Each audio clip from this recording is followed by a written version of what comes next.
मिनश्शैतानिर्रजीम बिस्मिल्लाहिर्रहमानिर्रहीम अस्सलामु अलैकुम फ्रेंड्स। दोस्तों, आज एक ज़बरदस्त ख़बर आप लोगों के लिए लेकर आए हूँ, जिसमें बच्चों के लिए बहुत ही बड़ी ख़बर है।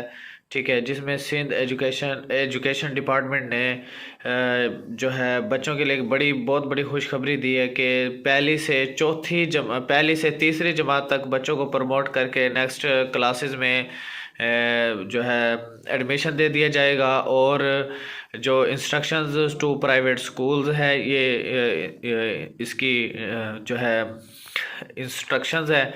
और इसमें जो है चौथी और जो है 8वीं क्लास के जो पेपर हैं, वो जो उनके जो इम्तिहानात हैं, वो जो है ईद उल फितर के बाद लिए जाएंगे। ठीक है, तो ये न्यूज़ जो है जियो न्यूज़ पर भी शाया हो चुकी है। आप वहाँ से भी इसे विज़िट कर सकते हैं। तो थैंक्स फॉर वाचिंग। अल्लाह हाफिज़।